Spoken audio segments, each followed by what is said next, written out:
3 unexplained noises in old mansions horror stories. Welcome to our channel, my friends, where the shadows whisper and the darkness holds secrets that chill you to the bone. Tonight, we delve into the unsettling world of unexplained phenomena, exploring the terrifying tales of those who dare to dwell within the walls of haunted mansions. Prepare yourselves for 3 stories of spine-chilling noises that have plagued the inhabitants of these ancient structures, leaving them questioning their sanity and fearing the unseen forces that surround them. Turn off the lights, put on your headphones, and step into the darkness with me as we explore the terrifying world of unexplained noises in old mansions. Chapter 1. The Whispering Walls. Our first story takes us to the desolate countryside, to a sprawling manor known as Blackwood Manor, its once grand facade now weathered and worn. Imagine, my friends, the year is 1922, and a young woman named Eleanor Vance inherits this isolated estate. She arrives at Blackwood Manor with a mix of excitement and trepidation, eager to start a new chapter in her life. But little does she know, the silence of Blackwood Manor is a deceptive illusion. As days turn into nights, Eleanor becomes aware of a subtle presence, an unsettling feeling that she is not alone. Faint whispers, barely audible, seem to emanate from the very walls themselves. At first she dismisses them as tricks of the mind, the product of an overactive imagination. But the whispers persist, growing stronger, more insistent, as if trying to convey a message. They seem to follow her every move, taunting her with their ethereal pronouncements. One evening, as a storm rages outside, Eleanor finds herself drawn to the library. As she runs her fingers along the spines of dusty tomes, the whispers intensify. They seem to be coming from the walls themselves, the very structure of the house conspiring against her. The whispers grow louder, more distinct, and Eleanor realizes with a growing sense of dread that they are speaking her name. "Eleanor," they hiss. "Eleanor, we've been waiting for you." Panic seizes her as the whispers seem to close in. She flees the library, her heart pounding in her chest, desperate to escape the disembodied voices. But the whispers follow her, relentlessly pursuing her through the darkened corridors of Blackwood Manor. They seem to seep from every crack and crevice, an omnipresent chorus of dread.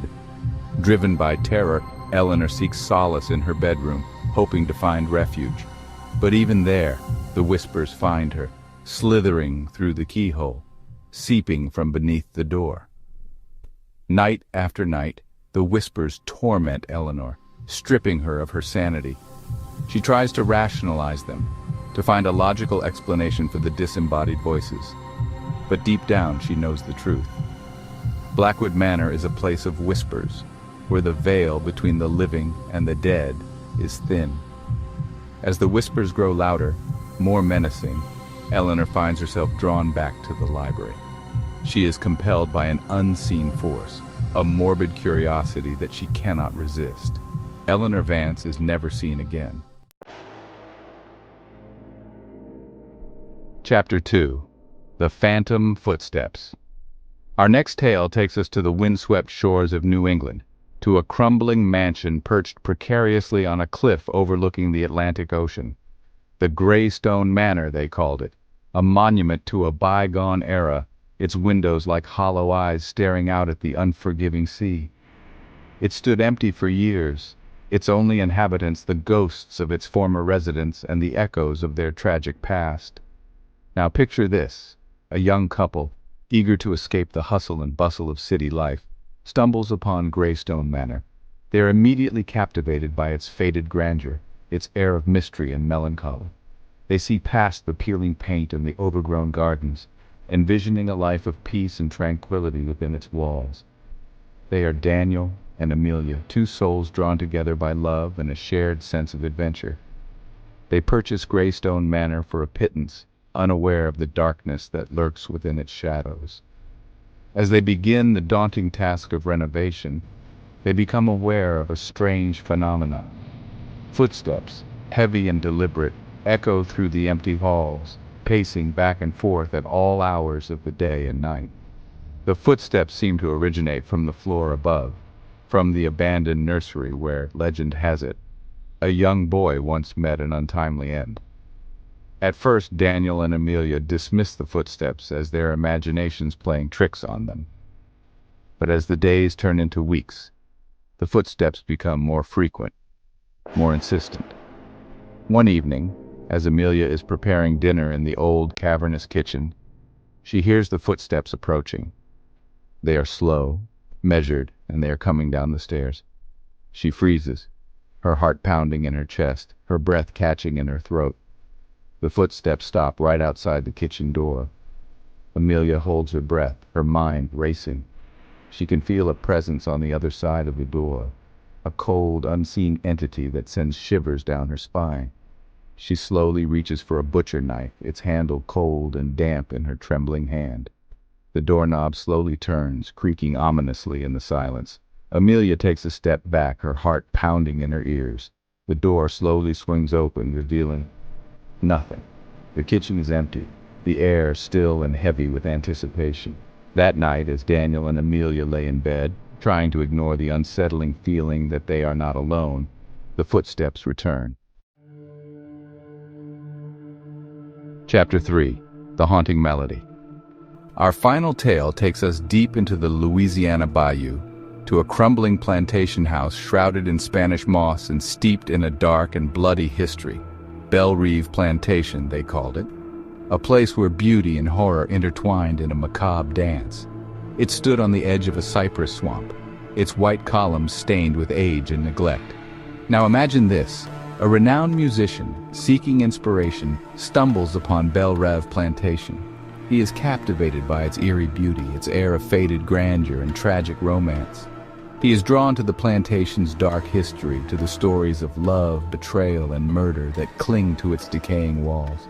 His name is Julian, a man of refined tastes and a passion for the macabre.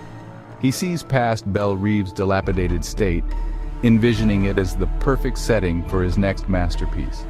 He purchases Belle Reve for a song, eager to unlock the secrets hidden within its haunted walls. As Julian settles into his new home, he becomes aware of a strange and unsettling phenomenon. Every night as the moon casts long, eerie shadows across the bayou, the sound of music drifts from the abandoned ballroom. It is a haunting melody, played on a grand piano that has not been touched in over a century. The melody is both beautiful and melancholic, filled with a deep sadness that sends shivers down Julian's spine. At first, Julian is intrigued by the ghostly music. He sits in the shadows of the ballroom, listening intently, trying to decipher the melody. He believes that the music is a gift, an inspiration from beyond the grave. But as the nights turn into weeks, the music begins to take a toll on Julian. He finds himself unable to sleep, his dreams haunted by the mournful melody. He becomes withdrawn, obsessed, his every waking moment consumed by the ghostly piano. One night, as Julian sits in the ballroom listening to the spectral piano, he notices something strange. The music seems to be coming from a particular key, a key that is slightly out of tune. Julian, his curiosity piqued, approaches the piano and gently presses the out-of-tune key. As the discordant note rings out through the silent ballroom, the room plunges into darkness. A cold wind blasts through the broken windows, sending shivers down Julian's spine. And then he hears it, a voice soft and mournful, whispering his name. Julian is never seen again. And so, my friends, we come to the end of our journey into the heart of darkness. 3 tales of unexplained noises in old mansions, each one a chilling reminder that some places hold secrets best left undisturbed. If you enjoyed these terrifying tales, don't forget to like, subscribe, and hit the bell icon for more spine-chilling stories. Share your own scary experiences in the comments below. Until next time, my friends, stay safe and keep the lights on, for you never know what lurks in the shadows waiting to whisper your name.